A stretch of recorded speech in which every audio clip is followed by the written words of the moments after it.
Welcome back to the podcast. Today we have a special guest, Jeff Dalzell. He's an online coach helping moms and dads have more energy so they can play with their kids. This man knows a thing or two about having energy to play with his kids. Jeff, thanks for taking the time to be on the podcast, man. Yeah, thanks, John. Excited to be here. Awesome. So I'd love it if you, like, I know you a bit. I'd love to get to know you a little bit more, get the audience to get to know you a little bit more. So you just give us kind of like the backstory, as long or short as you want to tell it, of like what got you here and running an online business.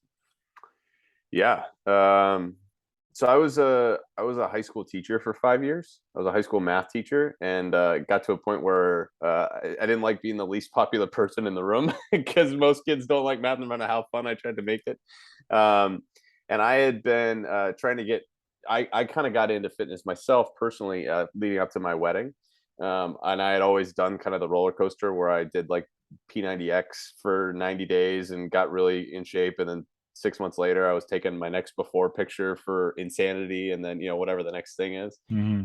And so I anticipated doing this again for my wedding, right? I was like, all right, I'm going to get in the best shape I can for my wedding. And then I'll probably be back where I am again. And I just started to get frustrated with that as I was leading into getting married. I was like, what kind of husband am I going to be if I can't take care of myself for any kind of consistency? Like, how am I going to take care of a family and kids down the road? And so it was a moment where I was like, I got to figure out something a little different. And so that was kind of what started it for me, where that was kind of the last before picture I took. And we just celebrated our 6-year wedding anniversary. So it's been about 6.5 years since then. And I was teaching and I was coaching football, and I always loved coaching. And so then as I was training, I started like kind of training some other people, friends of mine and things like that, low key, and then wanted to kind of go a little bit more involved. And so left teaching. There was an opportunity for me to leave teaching and kind of get into training. And so was training in person a lot, and then COVID. And that was an interesting time, right? Like that was the first full school year that I wasn't teaching. And so it was a little bit of a panic moment for me. Like, oh my gosh, did I make a horrible life decision to like leave for what I thought was a stable industry of the fitness world? Like, people are always going to want to be trainers, and not when they're at home. And so that was when I started online. So that was, summer of 2020. That I've been online.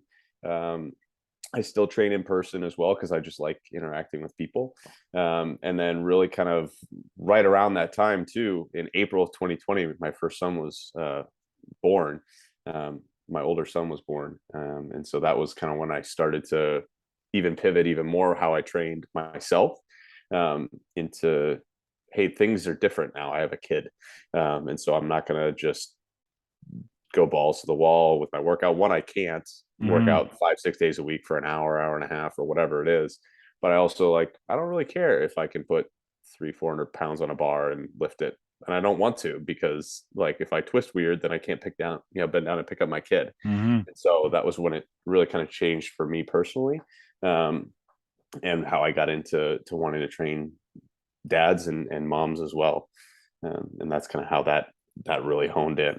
And now I have 3 kids, like you said. So we have 8-month-old twins in addition to my 2-year-old. So it's a fun house over here. But wanting to be able to have the energy to play with them is really why I train, versus just trying to look good all the time. I love it. Yeah, I mean, that shift is extremely important. I think every parent, I think, goes through that at some point, and usually when you hit that mark, it changes your perspective on how you approach fitness in general. Like I'm the same. I competed in powerlifting in 2017.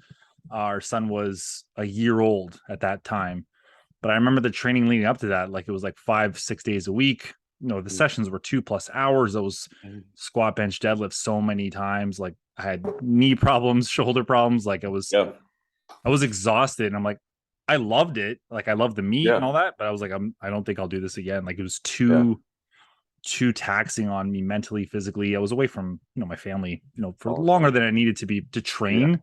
And now it's well, now, as of recording this, I go to the gym in the mornings before everyone's up, because it got to a point where, I have my gym behind me in my basement, but workouts are being rushed because it was this home environment, and I still couldn't really balance everything. But like you said, it's being able to move and have energy. It's not so much like, certain percentage body fat or forget putting like hundreds of pounds of weight on the bar. I don't care about that stuff anymore either. It was cool. Like I think I put up 3 plates last year on a squat and I was like, awesome. I haven't done that in a long time.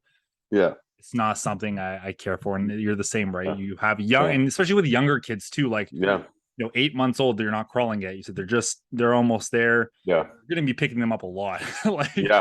Constantly. And even the 2-year-old, right? The more he runs around, stuff like that, like, you never know. So it's interesting to hear other perspectives. Like, okay, that does make sense as a fellow parent.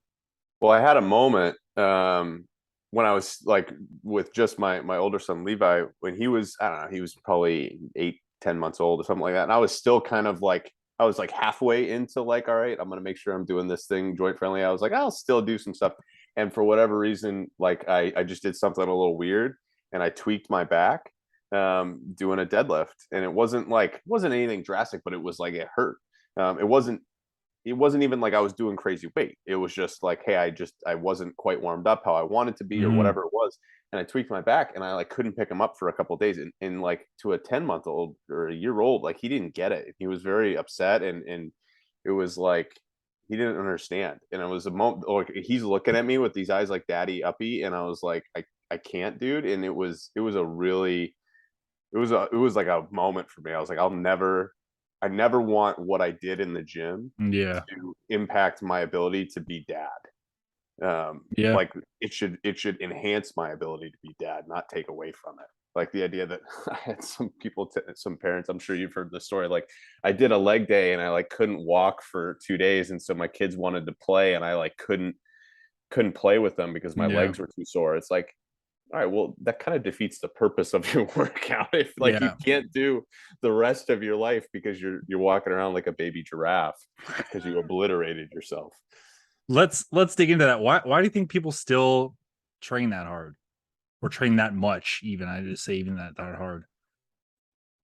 I think at least for me, when I did it, it was a little bit of like, this was always what I did, right? Like the idea is like, try to get more done. And you talk about this all the time, like all or nothing, right? Like if I don't leave the gym crawling out, then I didn't actually get anything done.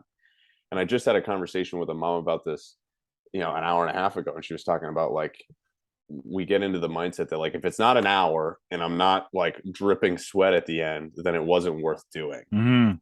And I think that we can maybe put a little bit too much stock in the effect of the workout within the hour. Right. Versus thinking about the other 23 hours of the day as where it actually happens and not thinking about that as like a stimulus. And then the rest of the day is how you get the benefit of that.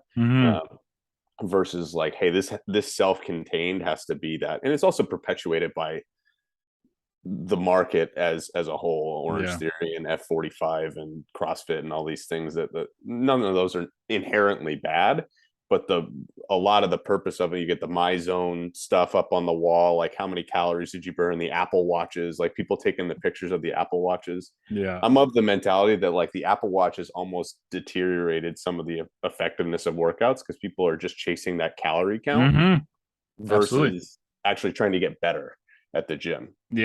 And I talk about this a lot. If I haven't in a while, maybe I should do it again. But it's with F45, CrossFit, or especially CrossFit and Orange Theory, like their market and majority of fitness market is women over 30. Like let's be honest here. Magazine supplements for the most part, fitness classes. But what I always see is, women, and I don't want to like, I'm not coming down to women. This is just what I notice, especially moms. They're already stressed. They're already busy. Going from a stressed and busy household, work environment, just life in general, kind of being on all the time, and then jumping into a high intensity class for 45 minutes is not going to make your return on that workout any better. It's actually probably going to make it worse. It's going to make it harder to stick to, certain nutrition regimens or even cutting calories or fighting cravings. Because if you're already stressed, you're even more stressed from the workout. Granted, you might feel good after. It's still that stress in your body still there, might impact your sleep, might impact other things. So it's like, take a different approach. And I think that's one thing that people don't, I think, understand is the impact of exercise on the body. And like, as you said, it's a stimulus. It's not, work as hard as you can for 45 minutes. And that's going to be why you see results. Yeah. That can help, but you don't have to go 90, 100% that much. Like I like a little bit of soreness here and there. Yeah. The days where I'm giraffe walking, as you put it, is long gone. Like it's not fun anymore. When I was 20 and I had nothing else to do, then it was great. As a 33-year-old man with 2 kids and a puppy and business, and like, no, I don't want to do that. I want to walk and enjoy life. Yeah. Yeah. Well, and you said something that's really valuable. I think that we miss that workout is like a workout is a stressor, right? Mm-hmm. It's not like a stress in the way that we think about stress, but it puts stress on your body. And so your body is limited by how much stress that it can handle. And then it's really the effectiveness of a workout is not necessarily how much stress you put on it, it's how well you recover from that stress. Nice. And so if you go 5 days a week to an Orange Theory class or whatever it is, and you're like stressing your body, then that's how you actually, and you don't recover properly because you're stressed in the rest of your life because of all the other things going on, and you're not able to eat properly or sleep properly or hydrate properly, all those things. If you're not doing those things, then you're going to come back to the next workout, especially if you do it with too quick of a turnaround, and you're actually worse than you were. Like your equilibrium's lower than it was. And so that's where injuries come in. And that's why my deadlift was probably an issue, is because I turned it around too quickly. I wasn't recovered properly. And that's an injury happens. And then one of the worst things that we can do is get hurt working out, because 1, it stinks for the rest of your life, but 2, then you can't work out anymore. Yeah. And we talk about all the time that consistency is the number one factor in success. So living to fight another day is absolutely essential when it comes to working out. Like you're better off doing 3 days a week for a year at a 7 out of 10 and being able to do that every single week versus doing 5 days a week, 9 out of 10 for 2 weeks, getting hurt and having to take 3 months off. It's true. Yeah. And that's the sad reality is a lot of people do that. They go as hard as they possibly can. And I haven't seen many injuries from that, but it's usually like a crash and burn. Like they're exhausted. They can't keep up the schedule. It's negatively impacting relationships, sleep, food. Because think about it, like a lot of the times when someone's stressed out, and I'm sure you've seen this with clients, when they're stressed, it's either alcohol or food, typically. Right? Or dopamine hits from social media or Netflix, that kind of shit.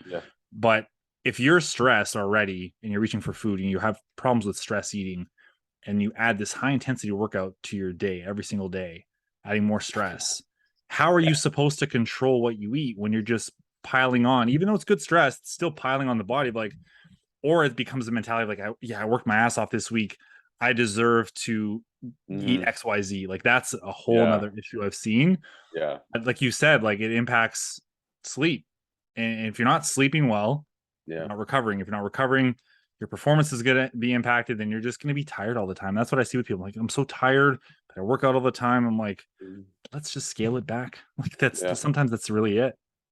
Less is oftentimes more when it comes to working out. I feel like, because it's easier to do less better, and then it's a lot easier to add on versus the guilt that comes when you come out with an expectation on yourself, like I'm going to do 5 days a week, right? I'm getting back into it, I'm going to do 5 days a week or whatever for an hour, and then you can't stick with that for whatever reason, because it's like almost impossible for parents to go find 5 every day for 5. That's a tall ask.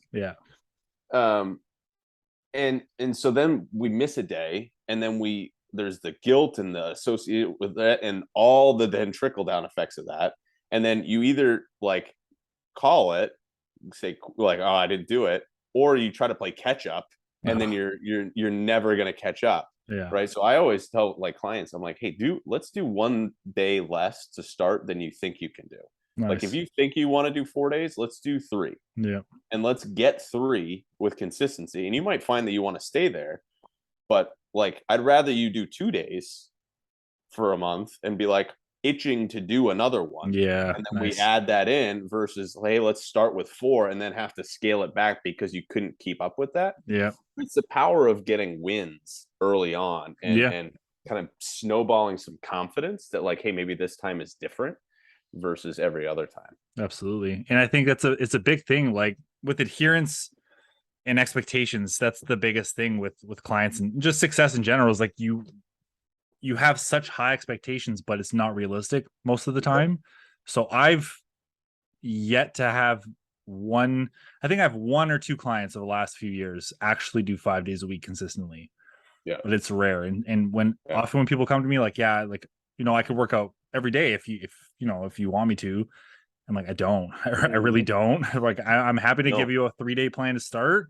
Mm-hmm. And if you want to go on walks on your off days, that's fine. If you want to go swimming, do some hiking, whatever.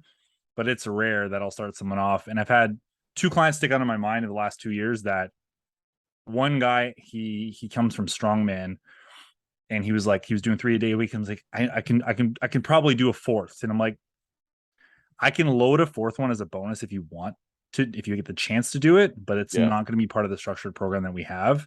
And he messaged me back a couple of weeks later. He's like, I'm glad you didn't load that in, because I would have felt guilty, because I would have missed it every single time.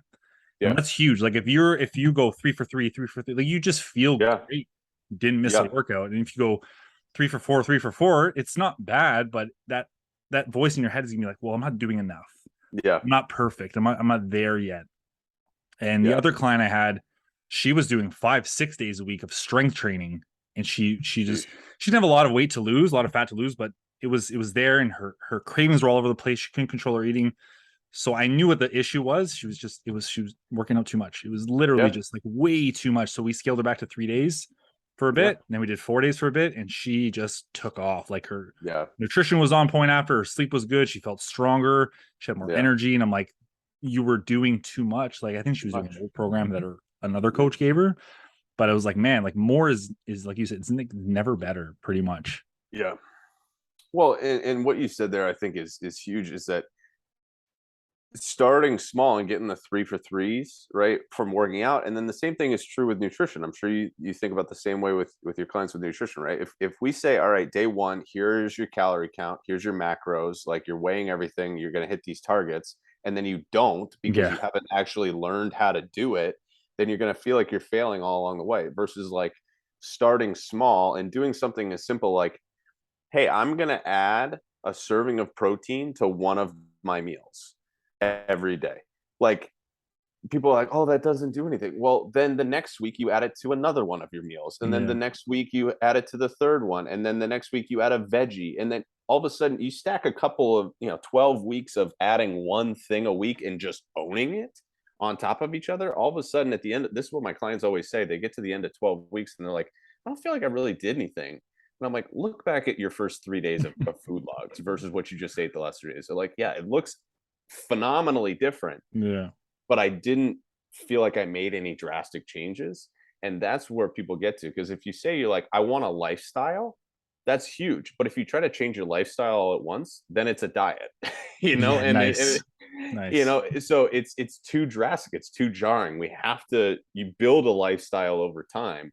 Just like with having kids, right? They don't pop out as a 5-year-old. You have to like you get the little, as much as it's like, hey, it's challenging because you're not sleeping anything. Yeah. The first month and a half, they don't really need much. They sleep, they eat, they poop, and that's about it. So you grow into the new challenges as you get stronger with them. Yeah. And you see it in your kids too, right? Like they don't do things before they're ready. You have to do this sequentially in order to get there. And the older they get, the different problems don't go away. They're just new. Yeah.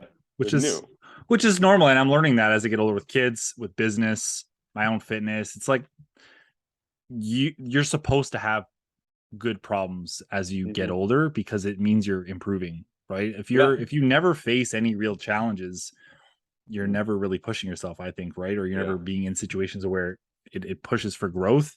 But yeah, like we have, our second born's 19 months now. He's not the same as our firstborn was. And it's like, sometimes it's the most frustrating thing, because like our firstborn was an easy toddler.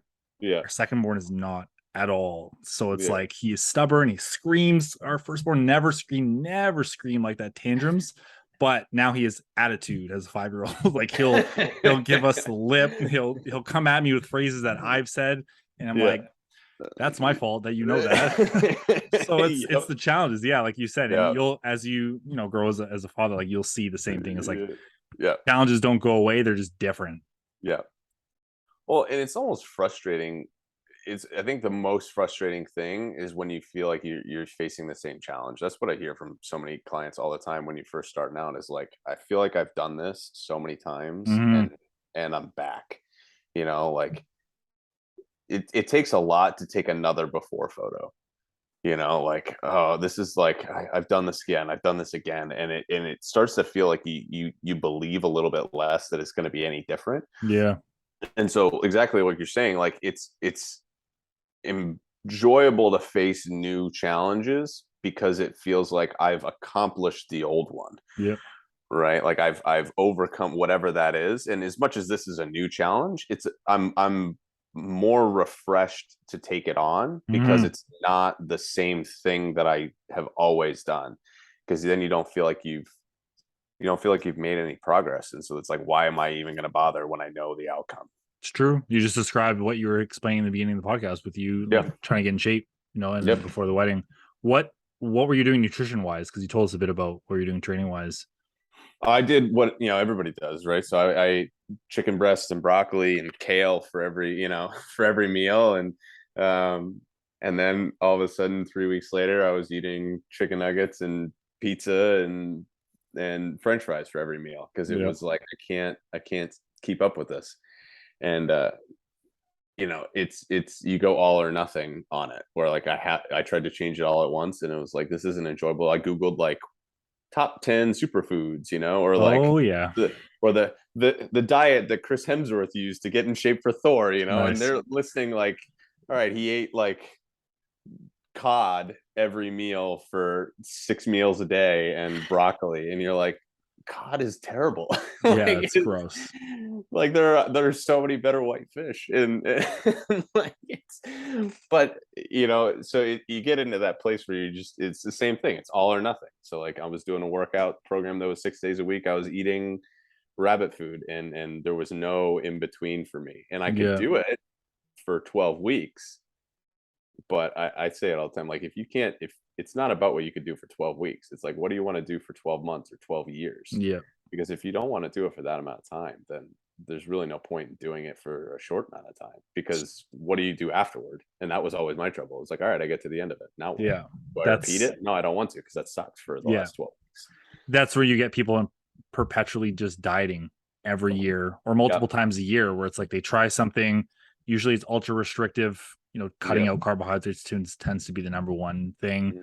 And then they're like, well, something came up and they couldn't keep it up, so they just went back to their old way of eating. So it's like, don't just jump into like, I'm going to go on a diet. That's not a thing, right? You don't go on a diet. The diet is everything that you eat. And it's funny because my 5-year-old asked me that when I forget what I said about diet. He's like, what's a diet? And I said, it's the food you eat. That's literally it. It's diet is literally the food you eat. In this case, people say, I'm going to go on a diet to lose 10 pounds or 20 pounds. Okay, but then what are you going to do after? That's I think the biggest issue, right? Marketing, media, it all talks about losing the weight. Losing the weight is the easier part. It's people don't know how to maintain it because either they don't know, or they don't think past, or it's just, or a combination of both. But I think that's where, as coaches, we have to help people see that cut out things all you want, but if you can't keep it up, it becomes useless. Like, it doesn't help. It just makes it harder. Like you said, you're restarting again and again, and then maybe you just don't bother. Yeah.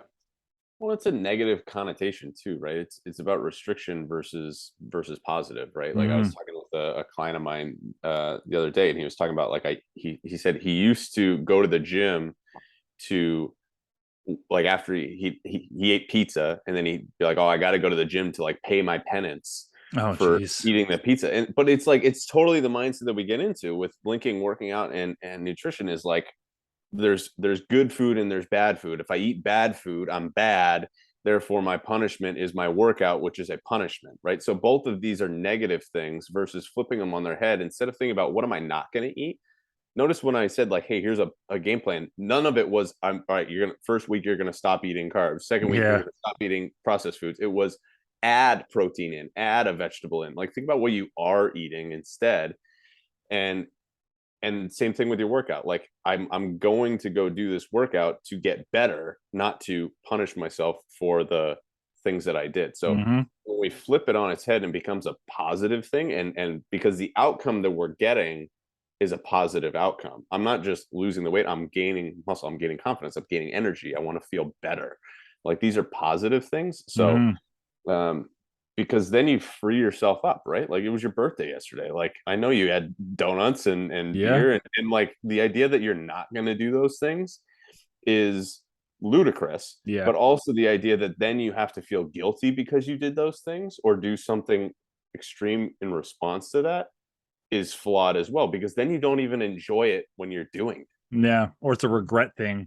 Yeah, which is there's no need for it, and that's where I make it a point to tell all my clients pretty much in the first like couple weeks on if it comes up, you don't have to count a damn thing. Birthdays, anniversaries, weddings, like just enjoy it, right? do it. I'd be a hypocrite if I was sitting there calculating like every calorie and every little mini beer I had yesterday. Like, why? It's my birthday. I'm going to eat. Today's another day. I'm going to go back to kind of how I ate the day before my birthday, which is just balanced, protein based. You know, being mindful. It doesn't have to be all or nothing. I think again with parents, you already have enough going on to want to lose weight is one thing, but to go into it thinking that or having it be like a negative experience, there's no way you're going to come out of it with a positive outcome. Right? It's like, well, I can't do this. I can't do this. I can't do this. Well, this is going to suck. Well, if it's going to suck, it's going to suck. You're not going to do it. Yeah. You know what I mean? Well, and think about like when you talk to your kids, right? What's the first thing they do when you tell them not to do something? Oh yeah. Like, you know what I mean? Like just know how our brains work. Like it's all right, I'm not gonna eat this. Well, what is my 2-year-old who doesn't, you know, like he just looks at me and smiles. I'm like, don't do that. And he just looks and does it slowly, right? Like I'm gonna get it. And I'm like, I don't even want, you know, like, do you want a timeout? No. Okay. But like this is the mindset that we get into with ourselves. Like we think that we're somehow more evolved than that, but primitively we want what we can't have. And so if you don't have things that you can't have, there's nothing I can't have. And I don't want there to be. Like there are things that I actually said this day, like I'm way more likely to eat things like salmon and grilled chicken and broccoli and sweet potato if I also eat, you know, slice of pizza, have a margarita, have a donut. You know what I mean? Like if I'm having those things and I know that those things aren't off limits, then I'm way more likely to go the other direction and eat all these other things because I know that that's not all that I'm eating. And I like those things, right? You find ways that you eat them that you enjoy. But if there's nothing off limits, then so like the way that I distract my kid from the thing that I don't want him to do is I give him something else to do. Nice. So you know what I mean? Like, hey, don't touch that. Here's your crayons. Go draw I'll color on the wall. That's fine. You know what I mean? Like, I'm fine with you doing that, but like, don't stand on the kitchen table and jump off. Like, that's dangerous. I'd rather you make a mess than do something dangerous. But you got to give the alternative, positive thing to do that he wants to do.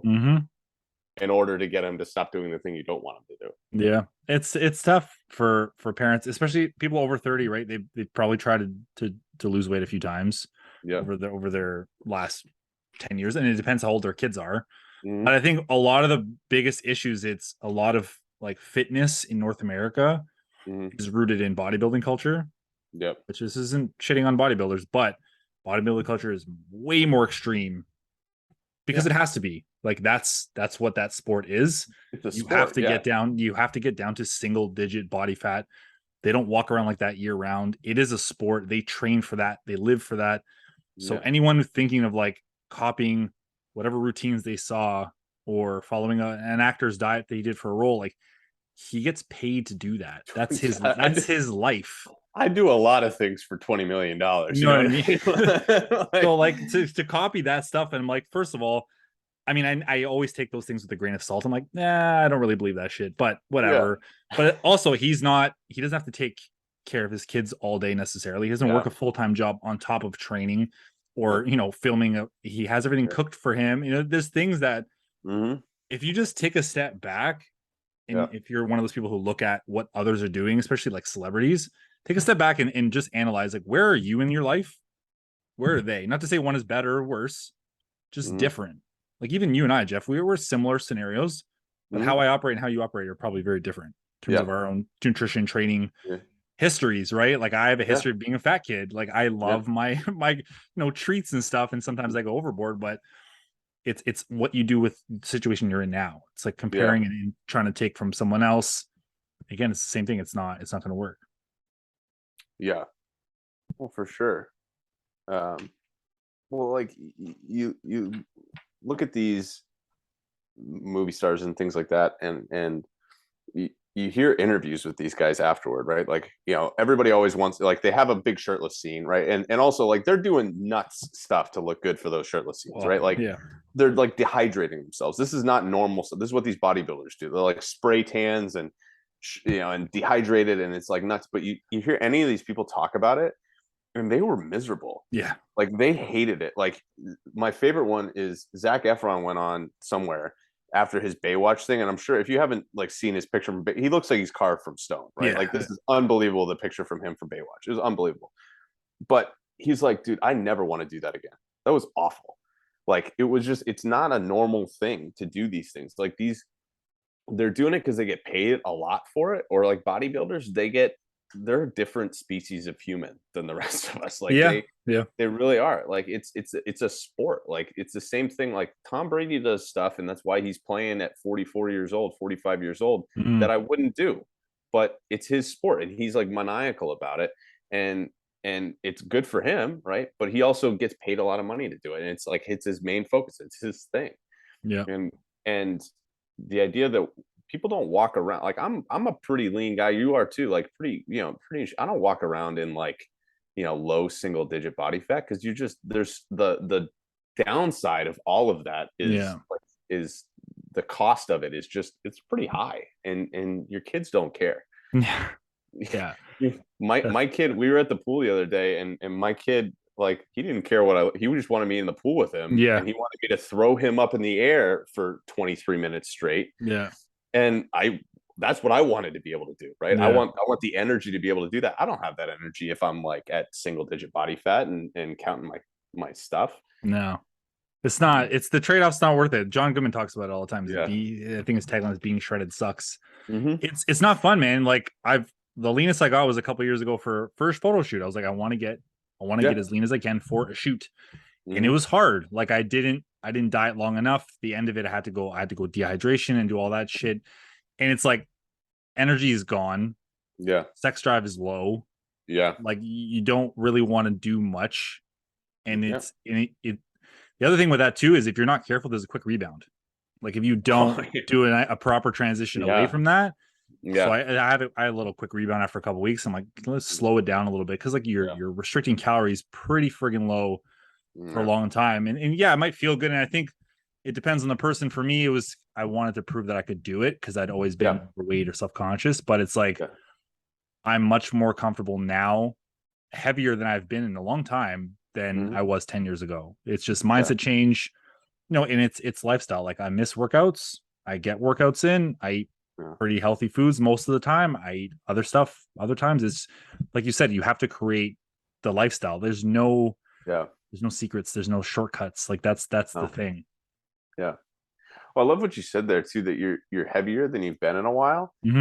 But like, I think a lot of people, particularly moms that I work with, and then, again, I'm not crapping on moms at all because this is absolutely true across the board for dads. And I don't want to pick, but like, this is all the moms that I work with get concerned about the number on the scale. Yep. And it's natural, but like what's infuriating for them, and I'm sure you see it, it's easier for guys to lose weight. One, because they have more to lose oftentimes, but they have a lot less going on. We are much less complicated beings than you are.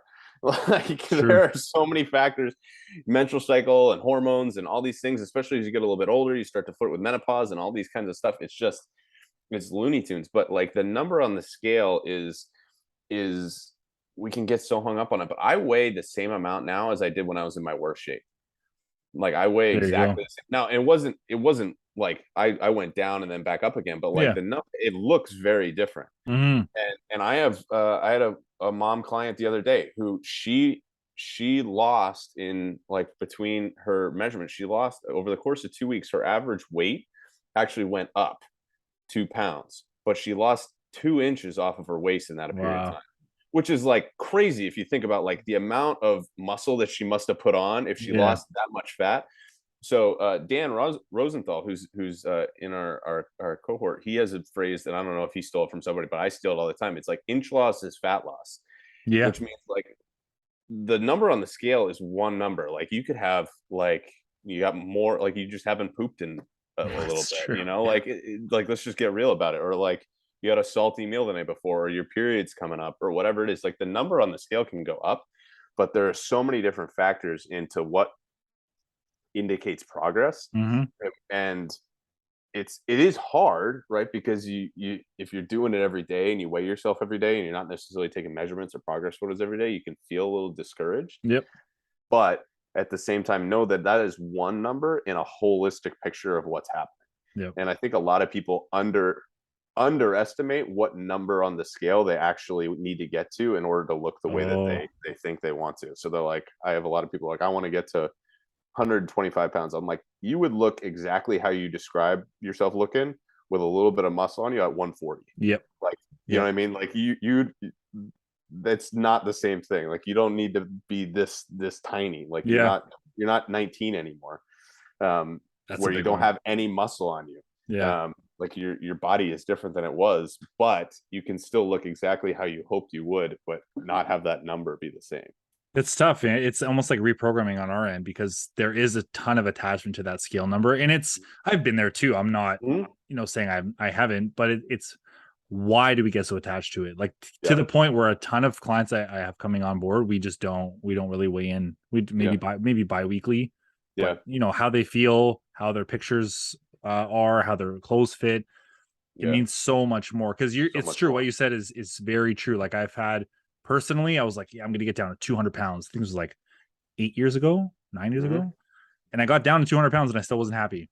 So I Yeah. was like, well, It doesn't I'm change. 6'3". Like, am I going to go to 190? Like, Yeah. what is this here? So it's Yeah. typically if you have a number that you want to see on the scale, subtract another 10 pounds for fat loss. If you have a Yeah. body composition you want to have, it's usually going to add a little bit of weight to it too. It's not, Yeah. it's never going to be like this end all be all. The best shape I've Yeah. ever been in, I was probably 225. That was Yeah. lean, muscular, probably 2 years ago. Yeah. I never thought it was, I always thought that I had to be like 205 to be like the leanest I got. Now I'm 240. It's funny because when I was 240 in, I was thinking it was 18, 17, like I was big. That was the worst I ever felt.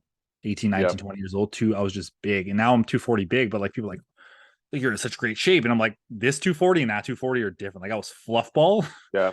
Now it's Yeah. like the anti-dad bod kind of movement now, heavier. But you're right. I Yeah. mean, the scale doesn't tell the whole picture. I think there's like 5 to 7 Yeah. reasons you'll fluctuate every single day for the scale. Yeah. Right? Poop, Yeah. hydration, sleep, stress. And stress is another big one Yeah. too. Like if you're stressed every day Mhm. and you're not taking any time Yep. for yourself, that scale is just going to perpetually stay high. But it doesn't mean you're not losing fat, as you Yeah. put it. Yeah. For sure. Well, and this is like, I think to your point, you probably looked heavier than 240 at that point if Mm, somebody were to look at you. And then you probably look less than 240 now. And it's the same thing for me. Like people are surprised when I tell them how much I weigh. And it's because we misconstrue like what we think actually these target weights are. yeah. And people are smaller than you think they are, because oftentimes if they're leaner, because we carry, the whole muscle weighs more than fat thing is, it's absolutely true. Like you can weigh more. Like I I have a different female client who her big thing was like, I want to feel good in my clothes, right? She's like, none of her pants are fitting anymore. Mm-hmm. She went up 2 pounds and her pants fit better. Huh. Imagine So that. You know what I mean? Like over Yeah. the course of 12 weeks, she lost like 4 inches off her waist. She went up 2 pounds and all of her pants fit better. Beautiful. So we misconstrue the numbers on the scale here. I think a little bit. I think we can both agree that most women, I'd say especially over 40, but over 30 as well, need to build more muscle mass. And I think that's something that maybe they still don't understand of why, but it's body composition, metabolism. It's just, it's better for the body in general to have muscle, especially for longevity's sake. We even talked about when you're in your 60s and 70s, like you want to have some muscle, because the less you have now, the even less you're going to have after 50. As your muscle starts to go away. Drops right off. Then what happens, right? So it's like, I know it's not sexy to talk about, because it's like no one wants to talk about when they're old and potentially falling over, but it's true. Like if you have a good frame of muscle in your 30s, 40s, and 50s, you're going to be much healthier after 50, after 60. Oh, for sure. Well, especially for women too, when we're talking about like bone density and osteoporosis and all these kinds of things, right? Like you get stronger bones by lifting muscle, but it's also the cheat code to getting lean, right? Like you lose fat more efficient. Like I always do a money analogy, and this is like a little bit of a math teacher in me, so forgive me if this nerds out a little bit, but like you never get wealthy working a 9-to-5 job, just working a 9-to-5 job and living off your salary, right? You have to find a way to make money while you sleep in order to compound on itself. And so the same is true with like, when going back to what we talked about with workouts, and like within the hour, all right, how many calories do I burn?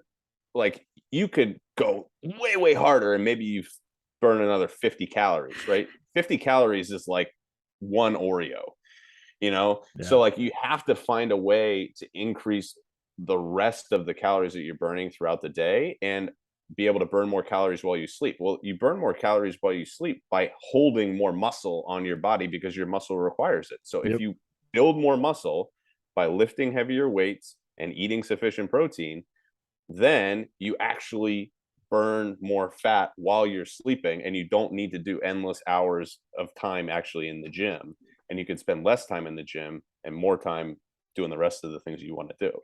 So by lifting weights, you're going to make a lot more progress in burning fat than you are just being a hamster on the wheel trying to burn calories within that hour. That's like, just, I'm going to try to bump up my salary. At some point, you need to be able to invest some money and make money while you sleep. I love that.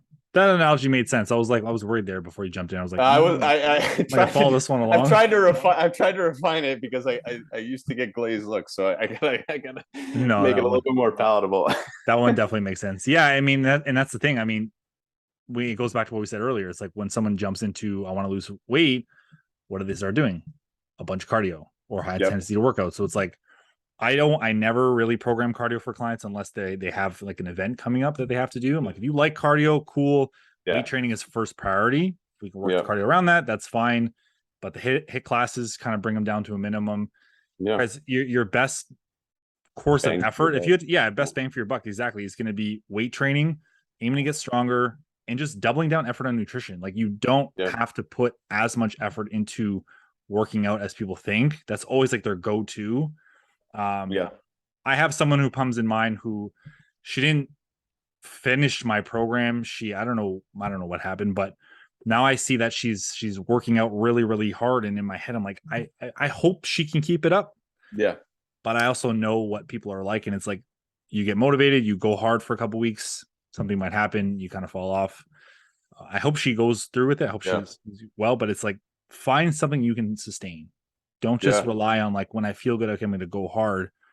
Just do it regardless. That becomes it. And I think if the last 2.5 years can tell, paint a picture, it's like, you got to show up. You got to show up and do something, no matter what, right? It might suck, might not be the greatest kind of situation, but hey, life goes on. You got to kind of do the thing, or you're just going to be in the same place year after year.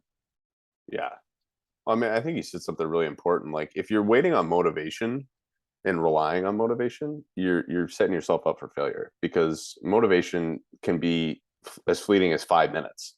Right? Like I'm motivated, and then all of a sudden something happens and I lose that motivation. Right? Motivation is not a factor. And think about parents, right? Like You're not motivated at 2 a.m. when your kid wakes up to scream, but you go do it because it's your dad, your mom, right? Yep. Like it's who you are, and you do it regardless of how you feel. And that's how you become something, but you have to do it, right? Like when you become a parent, like when I became a parent, it wasn't I like my sleep, right? I did not like waking up, but you have to do it even when you don't want to, and then soon it becomes easier to do it because you become, it's like you the more you do it, the more you do it, the more you become the person who does it more. Yep. And action precedes motivation. Like you become, I'm more motivated to do those things for my kids. Even in the middle of the night, I'm like, okay, I'm gonna go do this because I'm dad, and they've come to rely on me as dad. Like I'm dependable for them. Yeah. Like they can count on me because I've done it, and it wasn't always when I was motivated, but I do it regardless. And so taking that action even when you don't feel like it, and especially when you don't feel like it, and what I always used to say as a teacher, like, don't take a 0. Like kids would just like not turn in homework. Yeah. I'm like, turn in anything. I'm a nice teacher, I'll give you some credit, and that's going to be better. Like, don't just take a 0 on it. Get something. Nice. Do something.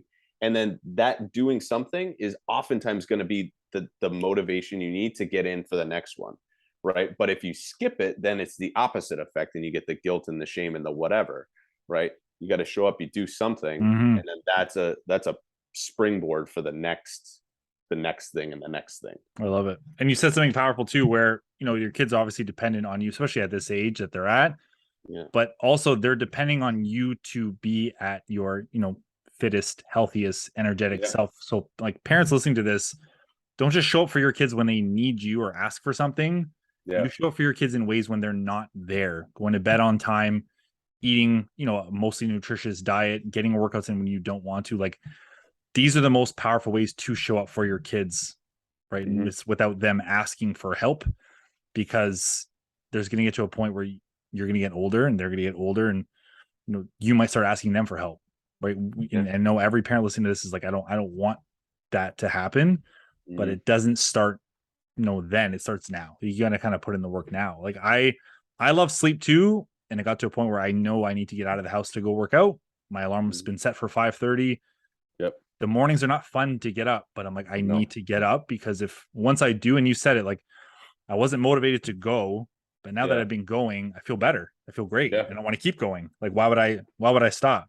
Yeah. So it's kind of that, just as you said, action precedes motivation, and you see some results and you feel good. Then you have more motivation, then you take more action. It just becomes this cycle of snowball. That's it. Yeah. Snowball. Sure. Love it. Well, I like what you said. Yeah, I know. Well, last thing that you said there is I don't know if it's cool for you, if your parents or your wife's parents are around, but like, one of the coolest things for me is seeing my parents and my wife's parents with our kids, right? And being able to like get down on the floor with them and like flip them around and do all this stuff. And my parents aren't old, right? They're like 60 years old, but like, you see other parents that the grandparents that aren't able to, right? And I'm like, I want to be able to do that with my kids, right? And like, you reap what you sow a little bit. Like, what you plant now, you won't necessarily see the benefits of it for sometimes 5, 10, 20 years. But you're seeing right now, I'm sure, what you planted 5, 10, 20 years ago. So think about, where do you want to be down the road, and what can you do now to make yourself not just a great parent for your kids, but a great grandparent because my kids friggin' love it. I love they that. love going to hang out with grandparents because grandparents are involved. My grandparent, so my parents and my wife's parents, so a couple of them have passed away now, but they're not in the best of shape, right? They sore knees, ankles, backs, hips. Like, so I've seen where they feel bad that they can't get on the floor and play around. So that just puts a fire into my ass. Like, I don't want to be there. I want to make sure my wife's not there. Like, that's the kind of stuff. Because I've joked about being like the jacked 50-year-old dad. That's fun for me. I think that'd be great, right? And jacked is a relative term at 50 versus 33, but that's fine. But yeah, I think longevity is huge, and parents who think that way and think long term, you said it. You have to put in the work now. Like, you do reap what you sow, and change is not easy. It's not supposed to be, but it's worth it. At the end of the day, the road is going to be bumpy, but it's supposed to be, because if it's not bumpy, you're comfortable, you're not making any changes, you're never getting to that point of, happiness, healthy, whatever it might be for you. I do have to jet in a couple minutes, but I'd love to hear one golden nugget from you, Jeff. This conversation's been amazing. We can go on for hours, I'm sure. Yeah, we could. Golden nugget. I would say, man, we've done so many golden nuggets in here. If you're thinking about where you want to be, is important to think about where you want to be, but you also have to own where you are right now and why you can't stay there. So like my experience, you think about COVID, right, in New York City, and there's like people like this mass exodus from New York City, and they're like leaving everything that they can to like leave the city, because they're like, if we stay here, we'll die, kind of thing. Like that's how it felt at the beginning. And so where you want to go is important, right? Like I'd love to go to Italy.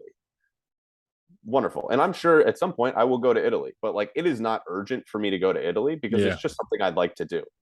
But if I was in a situation where like I cannot stay here, I have to go somewhere, and then where do I want to go? I want to go to Italy. I'm much more likely to make that move if I own the fact that right now is not a place for me to stay.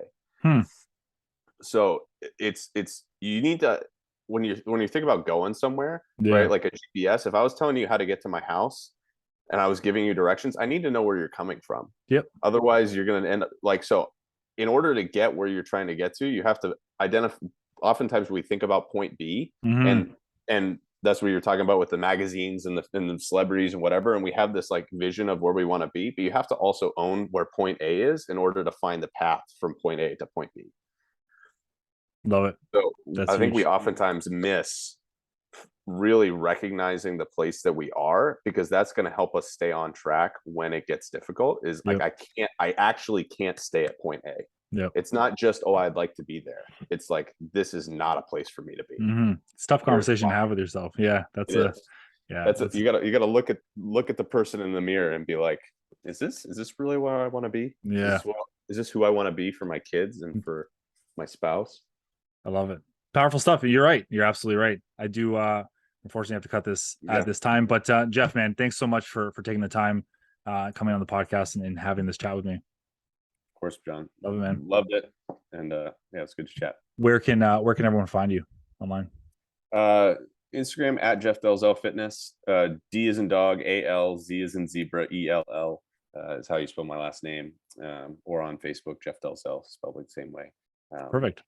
And I enjoyed this, so I may make a podcast at some point. There you go. Something I'm thinking about. So keep your eyes peeled for that. I definitely want to be a guest on that for sure. Yeah, you would be the first call.